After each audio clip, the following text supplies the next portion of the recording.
Welcome to the Wired for Success podcast, your show for ambitious, mission-driven entrepreneurs who want to build million-dollar businesses without sacrificing their health, relationships, or happiness, who understand that in order to build their empire, they need a solid foundation, and that the more they are thriving, the more their business is thriving too.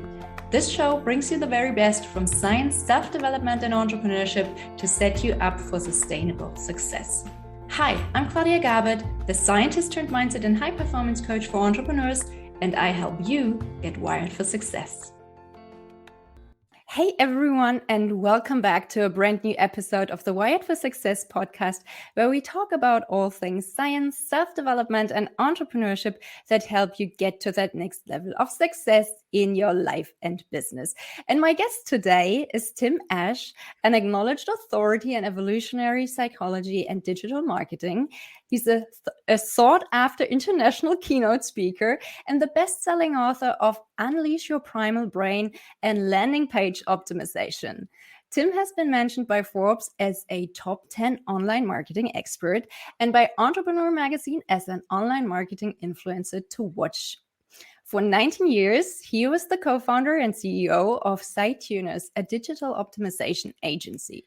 And Tim helped to create over $1.2 billion in value for companies like Google, Expedia, eHarmony, Facebook, American Express, Canon, Siemens, and Cisco, to name just a few. Evolutionary psychology and neuromarketing are topics that I find super, super fascinating. And I'm really looking forward to learning more about them today. So welcome, Tim, and thank you so much for being on my show today. Yeah, wie geht's, Claudia? Was ist los? Okay, I just used up all of my German, so we'll have to go back to English now. Absolutely. Es geht gut. Danke. Tim, you initially studied computer engineering and cognitive science. When, how, and why did you fall in love with evolutionary psychology and marketing? And do you maybe remember any of those important key moments that really changed the trajectory of your life? Yeah, well, the cognitive science was definitely a part of it. That's the study of the brain and how we think. Yeah. And I stayed on at UC San Diego, which I was attending at the time, to go to a PhD program there in what would now be called artificial intelligence. So neural networks, AI, that sort of thing. So I'm a quitter. After 7 years, I quit the PhD program to start my first company. But I've always been interested in the brain and how it works. And then I applied that to marketing for about 25 years. And we, as you mentioned, made a lot of money for our clients by applying these durable neuromarketing principles. And then I kind of came back to my first love, which is the brain. And that's how I ended up writing my third book, Unleash Your Primal Brain, which is about, as you mentioned, evolutionary psychology. So it's been a full circle, but it's always been, I guess, a leitmotif in my life. It's so interesting, and I'm looking forward to learning more about some of those aspects. And maybe we can start with the field of evolutionary psychology. So the human brain has evolved over millions of years, shaped by the environment and by our social interactions and by the struggle to survive and pass on our genes. And as a consequence, certain psychological biases and heuristics have developed as a result, right? Yeah, absolutely. The best way to think about brain evolution is that there are some general things that life needs to do, and we share that with very early forms of life. And then there are things we picked up along the way as we evolved. And at the very end, just the last couple of million years, or especially the last couple of 100,000 years, we picked up some truly bizarre things that make us very different at a species level. And that's what's allowed us to take over the whole planet. I'm not sure that's a good or bad thing. Like, the jury's still out on that one. But basically, you have to retrace the whole arc of evolution in order to understand how we think and why we act. Very true. And one of the unfortunate outcomes that has often become maladaptive in the modern world of plenty and abundance, which is so different from what it used to be. Like, humans evolved in an environment with scarce resources, right? So today's world is so different from what we have had as an environment from an evolutionary perspective. So some of the things that are maladaptive nowadays are like our tendencies for instant gratification, for instance, and we tend to choose short-term gains over the long-term benefits. So from your perspective, what can we do to counteract those inherent biases and cognitive shortcuts to improve our decisions and our habits so that they are aligned with our long-term success? Ooh, that's a great question. There's a lot to unpack there. Let's start with the fact that I wouldn't say they're unreasonable or irrational biases. Where I start my book is with what I call the lie of rationality. There's a big bias in our cultural thinking, going back to the ancient Greeks and Aristotle, that we're rational and we're somehow different from other animals. And that's what makes us unique and wonderful. And in fact, that's not the case. You literally can't make decisions without an emotional component. The rational mind just presents you with options, but the one that decides is that subconscious mind that has the strongest emotional reaction to one of those options. And that happens instantly, and it happens without our conscious mind even being involved. So I think the first thing to understand is we're irrational and that the brain evolved to help us survive. And so you can't get rid of that stuff. I guess to answer your question more directly, a lot of these quote unquote biases are built into us. And even if we're aware of them, it's very hard to overcome them. So what I invite you to do is get familiar with how things actually work. So at least your model of your brain is a little more correct. Yeah, that's so true. I mean, we like to think that our rational mind is pulling the strings and making all those important decisions by carefully weighing all the pros and cons and then choosing the best outcome. But that's just not how it works, right? Yeah, especially intelligent, articulate people like you probably have that bias, right? No, there's a great quote by science fiction author Robert Heinlein. He once said that man is not a rational animal. Man is a rationalizing animal. Anything that comes out of your mouth, anything you use to describe how you make decisions is an after the fact rationalization. It's not really why you made the decision. Yeah, I think Dan Ariely's book title sums it up best. We are predictable, irrational. Predictably irrational. Yeah, exactly right. And there is a reason, and you can what evolutionary psychology does is it explains how those biases developed, and in many cases the suspected origins of them.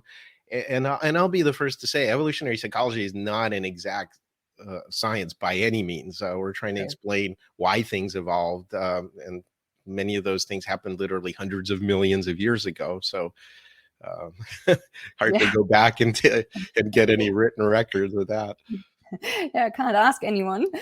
Now, as you said, we're not like Mr. Spock, and our decisions are largely influenced by our emotions. So how can marketers tap into this and effectively use it in their campaigns to guide decision making? Well, there's many strategies like that we applied when I ran my agency, Site Tuners, for almost 20 years. I'd say neuromarketing was the basis of persuasion. If you understand how the brain works, you don't have to have psychographic or demographic information, or you just work with general tendencies that all human beings have, what all 8 billion of us on the planet share. One strategy that worked very reliably for us was the fact that humans are focused on threats to our survival as opposed to upside and happy stuff. About 2.5 to 1, depending on the circumstances. So pain avoidance is stronger than pleasure seeking, is maybe the best way to put it. And one of the things that we found is that most marketers don't like to go to the pain side. Yeah. And in fact, they avoid it and they say, well, that's off brand for us. We don't say bad, negative things. And you should rub salt into the wound, because the amount of pain that I'm feeling is the amount of energy and money and everything else I'm willing to use to make that pain go away. So for example, give you a quick example. Let's say you're selling tooth whitening product, and most commercials would say, oh, you'll have whiter sparkling teeth. You even have that little bling, gleam on the TV commercial that shows white teeth, right? Mm-hmm. And the way I would sell it is like this. I'd say, are you embarrassed about your yellow gray teeth? Are you always closing your mouth? Do you think you have resting bastard face? Are you going to not get a date? Are you going to die alone? And the only way they'll find your body is when your cats are meowing because they're hungry. So, that's the way to sell tooth whitening. It's not to say you'll have bright white teeth. You have to really dig at the pain. So as we say in the gym, when we're working out, no pain, no gain. That certainly applies to marketing as well. Yeah, I mean, it gives you the motivation and the drive to change something. That's for sure. Exactly. And that's another very important principle for marketers to understand, which is that the default reaction of the brain is to do nothing. Mm-hmm. Because it saves energy. The brain is the most energy intensive system in our body. It takes up about a quarter of our resting metabolism, just those 2 kilograms or 1.5 kilograms of the brain. So another thing you can do as a marketer is actually take advantage of that. And my question to you as marketers would be, what is your default option? What happens if I do nothing? Because that's what's going to happen the vast majority of the time. So that can be very powerful. Do I have to check a box? Oh, that's too hard. Do I have to scroll down your webpage to see something? Too much work. So what happens if I do nothing? Am I opted in automatically, if that's possible and legal, of course, in your particular application? But think about taking the most profitable thing that you have going on in the business and making that your default option.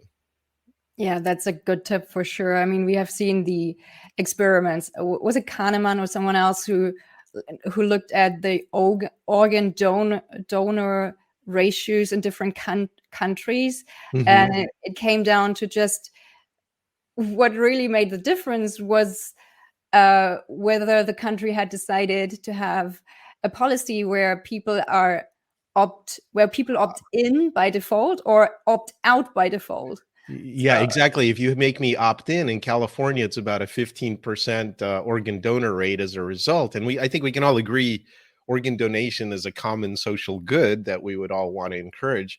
And I think in some European country, I remember, I think it's Austria, they have the opposite where it's, you have to opt out not to be an organ donor. And they have something like an 80 or 85% organ donation rate. So huge difference in outcomes. As you probably know, Britain famously created this whole nudge unit to apply these kind of behavioral insights to their government and various government agencies. So that's a great example. Absolutely. Let's come back to emotions and strong feelings for a moment, because you are a public person who's in the spotlight a lot. So how do you personally navigate those strong emotions in your own life? What are your default coping mechanisms? Oh, well, I mean, again, emotions, I look at them as signposts for survival. If I don't have a strong emotion, everything's good. My survival is not at stake. My social safety is not threatened. So I don't have to do anything. If I have a strong emotion, again, it's motivation to change. It could be a negative emotion. It could be a positive, but it's not so much managing them. Again, I think that's a misnomer. I think the best we can do is to become aware of them. And there are some practical day-to-day habits that I have that I think help you regulate emotions. The key one is definitely sleep. I have a whole chapter in my book about sleep. Most of us with our quote unquote busy modern lives are shortchanging sleep very often. We look at our cell phone when we go to bed, which we have artificial lights on, so we don't go to sleep at the right time. But unless you're getting 7 to 9 hours of sleep religiously every day, ideally going to bed around the same time, you're killing yourself. I mean, sleep is daily life support. There's no life on earth that lives for longer than a few days that doesn't have some form of sleep. And because of the demands of the human brain being so outsized, we have to get extra sleep and the right kind of sleep. And if you don't do that, you really make poor decisions. It's been shown, for example, that our social read of people goes out the window if we don't get sleep. We think people are more aggressive and more negatively oriented towards us. So we can't even read micro expressions of on other people's faces if we get short sleep. It also kills learning. It also kills creativity. It also kills any kind of physical ability. Fighter pilots that have been shown to take half-hour naps perform 30% better. That's a pretty demanding job, and even they can't cut out the sleep. No, nobody can. One of those things, you have to eat, you have to sleep. There are a few things that we cannot live without. Yeah, but what I mean, most people, when they even say eat, they say, okay, a good diet, exercise, and sleep, and they always put sleep third. I suggest that you flip it around and make sleep the foundation of your life. Make better decisions for sure. It's definitely super, super important. Now, if we stay with the human emotions and talk about another challenging aspect for a moment, like historically, human societies have shown the tendency toward group polarization, which often led to conflict and division and all the wars. So it's the typical us versus them mentality that often appeared. So from an evolutionary psychology perspective, what are the primal roots for this polarization, and how can marketers navigate this phenomenon in a way that fosters unity and inclusivity rather than increasing the division further? Wow. Okay. So you just actually touched on a topic of my latest keynote speech that I've been preparing for the last year. It's called Unleash Your Primal Brain, the Evolved Leader's Guide to Leveraging Polarization. And probably the most surprising and counterintuitive thing that I learned when writing my book and researching it was the fact that polarization is actually at the heart of our success. The way to think about it is, as individuals, we're very, very weak. We have horrible senses, eyesight, smell, taste. We're weak, our weak muscles. We're slow, uncoordinated compared to other animals. And all of this is because we rely on our tribe to survive. But it's not just like a herd of other mammals. There are plenty of examples of that. But what we actually do is we delay our brain development so we can learn from our tribe the local, what I call cultural package around us. Somebody that lives in the Arctic won't do very well in the Australian outback. And neither of them will do very well in a modern major city. And vice versa. If you went to the Arctic, you wouldn't survive very long. So it helps to have the local cultural package. And in order to be a good team player, in order to transmit that cultural package reliably, you essentially have to polarize, because the history of human evolution is tribe on tribe conflict. So you can't rip it out. I don't think any well-intentioned inclusion programs are going to change that, where we're all happy as one big tribe. We're really designed to polarize. So the thing to understand is under what conditions that happens. I call it the Primal Polarization Toolkit. There are 5 circumstances under which we're more likely to polarize. And I'm sure you can see the evolutionary roots of these. Uncertainty, which we face every day. The initiation experiences that are difficult and effortful. If you're just allowed to join a club, it means nothing. If you go through that experience and it's difficult, you're more bonded to your tribe. The peer pressure, of course, and unanimity, in fact, is a very strong way to form a group. And synchronized rituals and group activities, whether it's singing in a choir or doing the wave at a sporting event, or doing yoga in a class. You don't even have to like the people you're doing it with. It turns out that just gives you a sense of belonging and well-being. And very critically, probably for your audience, is the example of the leaders. You have to be an impeccable leader and really model that cultural package, both the formal stuff and the unstated norms of your tribe. So that's the Primal Polarization Toolkit. That's how you get people to polarize. The point is that we can do that intentionally. We don't just have one tribe that we ran around East Africa with and a few dozen people who we spend our whole life with, we have overlapping multiple tribes. So as marketers, we can create tribes and attract people to follow our banner, say, come on my crusade. I see you, you're the kind of person I want. But in order to polarize them positively, intentionally with your tribe, you still have to apply these evolutionary principles to bond them more strongly.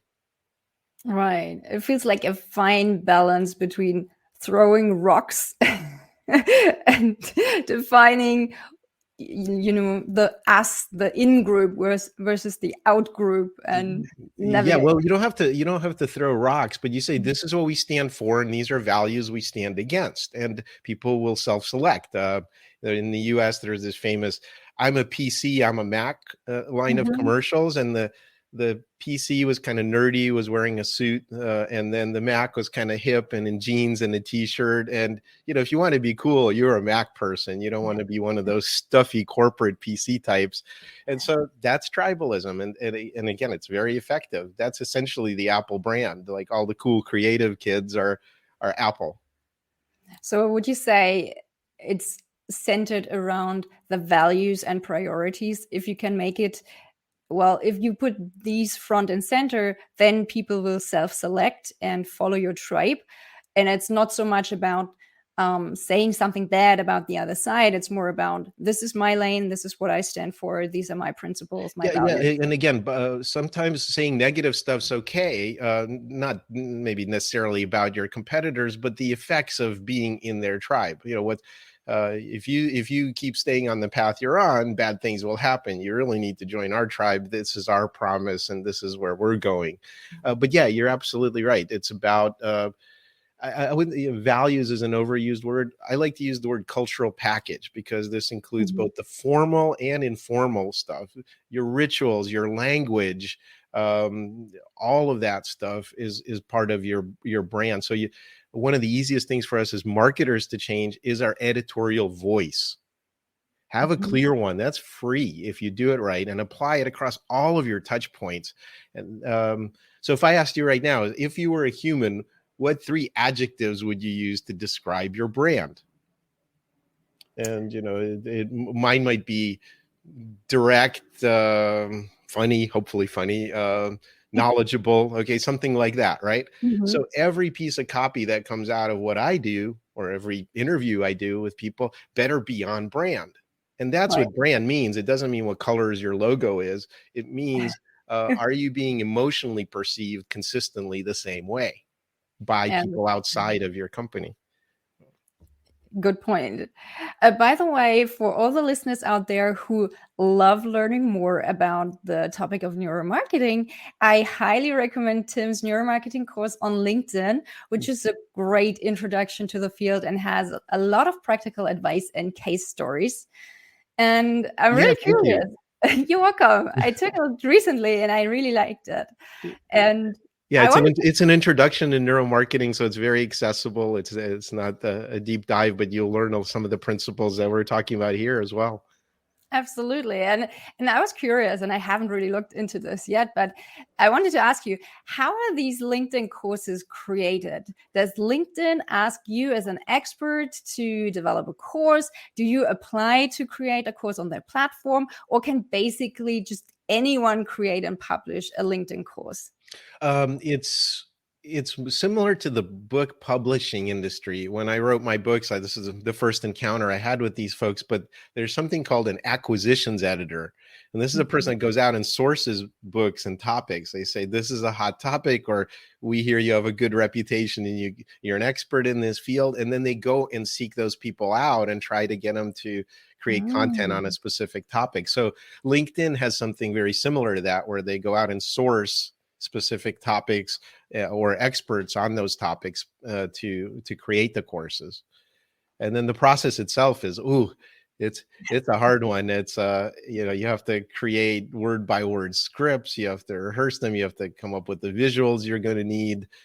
It's a lot of work, similar to public speaking, I guess. I'm going through this a very advanced keynote course right now, and they recommend 1 hour of rehearsal time for every minute of speech you're going to give. So it's probably with publishing or online courses is probably 100 hours for every minute of video that you see. Ooh. Do you feel it was worth it creating the course? It was a lot of work, and if you have the opportunity to do it, do it. If you just want to save yourself some time, these days the script writing can be done with AI assistance. I would say, so you can say, "Hey, write me. Okay, here's my book chapter about this topic. Turn that into a 5-minute script about it." Okay, and then it comes back with something boring. You say, make it more dramatic. Say it would be in my voice or something like that. Make it more fun, and it'll go through and punch it up. And then you just edit that, and you can cut your script writing time by probably a factor of 5 or 10. Right. Sounds interesting. But it's based on your own stuff, so you still have to give it like the raw material to work with. That's ideally your own intellectual property. Sure. Now, from a revenue perspective, every business owner needs at least 2 things to build a thriving business. One is leads, and the other one is conversions, right? Yes. So if Amen. if you could only have one marketing channel to generate leads, which one would you choose? Would you rather have your podcast, your website, your LinkedIn, or something else? I think that anybody that gives you a specific answer to that is going to be wrong, because the answer, as boring as it is it depends. It depends on your audience, where your tribe lives. Like we were talking about, if they happen to be just on LinkedIn, that's where you should be. If they happen to be on TikTok, that's where you should be. If they're inside of some 3D virtual reality gaming community, that's where you should be. So that answer really depends on your tribe and your niche target audience. So where's your tribe? Mine happens to be on podcasts and on LinkedIn, because I'm trying to reach marketing leaders. So that's where they generally live. And it's no coincidence that we're talking. I'll just so I'm not as flattered as I initially was. You're a wonderful person, and I'm loving this conversation. So that's the fun part of my job. It sure is. Now that you have generated leads on your favorite platform, you want to increase those conversions. So let's talk about conversion rate optimization. Okay, well, where do we start? I've written a couple of best-selling books on landing page optimization. I used to run the conversion conference, including in the UK and Germany. It still goes on every year, as well as the US. So I know a little bit about it. Perfect. I picked the right person to ask. So as technology, so you didn't just pick me because I'm just such a nice guy to be on your podcast? 50-50. Now, as technology continues to advance, marketers have access to more and more data and to more and more analytical tools. Now, how can you use all those insights to optimize conversion rates? Well, there's a lot of, unfortunately, bias towards quantifiable stuff. And I say that in the best way. I mean, we made over 1.2 billion for our clients in documented value. And the way you document it is by testing, A/B split testing. If you have enough data and traffic, you can say, show them 2 versions of it. Which one do they prefer? Okay, that's great as long as you have a lot of data. But a lot of times data becomes a crutch. And all of the tool vendors that are selling these split testing tools, they're focusing on testing velocity, how many tests you do, and so on. The problem is, it's like the drunk guy who's crawling around under the street light because that's where he lost his car keys. It's easier to find there under the street light, but the car keys aren't necessarily there. So I'd say I often rely a lot more on qualitative stuff. So informal user testing. Steve Krug, used to actually keynoted some of my conversion conference events, amazing guy. He wrote this book about user testing, and he's a huge advocate of informal user testing. Just ask a few people to talk about stuff. Better yet, go see them in their natural environment.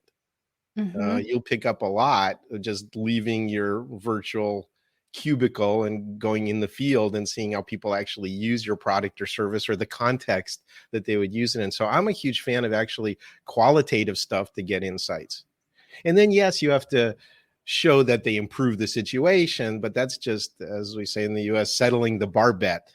That's just showing that you didn't make things worse and the idea actually worked. But so quantitative stuff, the problem is it's like driving while looking in the rear view mirror. You're looking at what's happened in the past with audiences you had in the past in the context of what your online marketing looked like in the past. It's very hard to drive by looking in the rear view mirror. Yeah, that's for sure. And what do you think, how important is personalization in the whole process? And how can we use the understanding of individual differences in, say, cognitive processing to drive higher conversion rates? So personalization is, I would say, a fairly advanced tactic. It's easier to do these days. But when we used to work with clients, we have this conversion maturity model, which involved their processes, their risk-taking culture, the tools they were using, and their sophistication in that, and really just like fix the usability of your website, make it more appealing to other people. That's step one. Personalization is after you've picked all the low-hanging fruit off the tree, then you go to more advanced stuff. I think where personalization is easiest is with marketing automation and sending out targeted email sequences. Right. Conversion isn't just what happens on your landing page or your website. We helped a lot of clients work on their back-end processes, whether it's their call center or their email sequences. So email is easy to change. It's just words. So headlines and useful drip sequences with email were probably one of the biggest game changers that we found. So your secret weapon may not be copying your competitor's website or doing personalization. It might be just cleaning up your email sequences. Who knows? And in your opinion, what's the role of AI and machine learning in marketing automation and personalization in, say, the next 5 to 10 years? Wow, I think in 5 to 10 years, the world's going to be a very different place. I think one of the insights that AI can provide is that almost automatic personalization. I use, for example, a LinkedIn plugin. I know you're a huge fan of LinkedIn, called Crystal Knows, and it gives me a little sidebar by scraping the person's profile of what their DISC personality type, dominance, influence, conscientiousness. I can show it to you after the recording. Great tool, best $25 a month I ever spent. But basically, if I can go into a meeting and know about the person, probably 85% accurate in the case of this plugin I'm talking about, then I would tailor my message to them differently. And so you can do that pretty much automatically by picking up where they came from, the platforms they're on, the time of day, which parts of your content they're consuming, a record of everything in the past they've done with you. So if you bring that to bear, you can run it through some AI systems now and give very personalized responses. So the way to think about it is you have some generic stuff that applies to everyone, some things that applies to classes of people like return visitors versus first-time visitors to your website. And then if you, again, as you get more sophisticated, personalization and AI-based personalization can be very powerful. So the way to think about it, you can either have small improvements on a large number of people or huge improvements on a small number of people. And so it's that balance. And I would go after the broad groups of people first. Great tips. Thank you so much for sharing. Of course.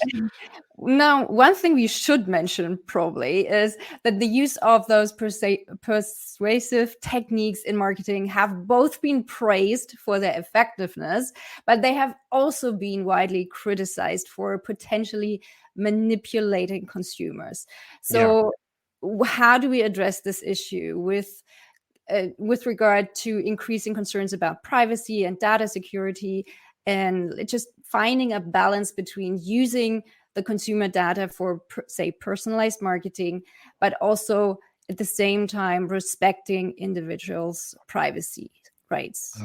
Those are larger questions for our society and our planet. And I don't think there are any easy answers. I also think there's a difference between, let's say, Europe and the US. Mhm. We've given up any illusion of having privacy rights in the US, unfortunately. So we look at consumers as something to be just exploited and mined.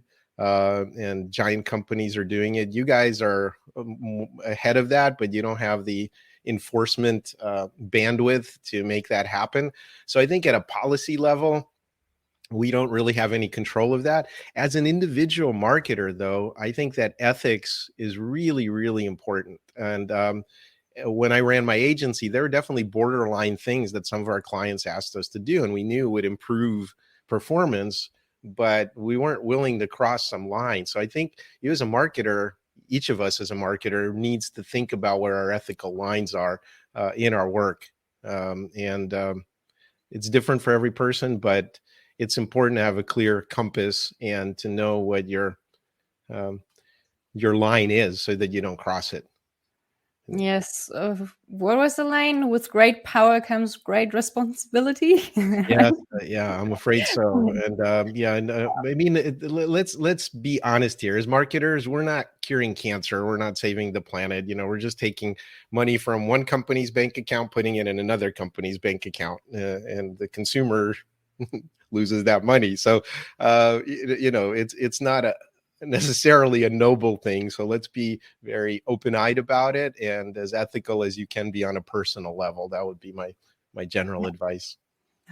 Sounds good. So before we go, is there anything else that you would like to share with our listeners today? Well, a lot of the stuff we talked about, as you mentioned, is out of my latest book, Unleash Your Primal Brain. And that's available in now Chinese, Russian, and Brazilian Portuguese editions, as well as ebooks and an audiobook narrated by me. So if you want to spend a few hours listening to my soothing voice, you can do that. So just go to primalbrain.com if you want more information about that.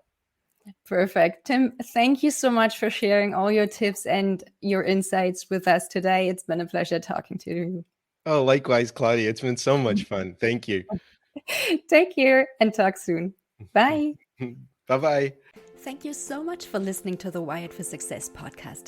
I hope you've enjoyed today's episode. If you did, please subscribe, rate, and leave a review. That's a fantastic, easy, and zero-cost way to help the show grow. Just use the link in the show notes and make my day. Want more? For quick, actionable tips and insights to guided meditations and a side of biohacking, join my inner circle and get access to exclusive subscriber-only content. Again, just use the link in the show notes to join the tribe. Thank you for your support and see you on the other side. Take care and talk soon. Bye.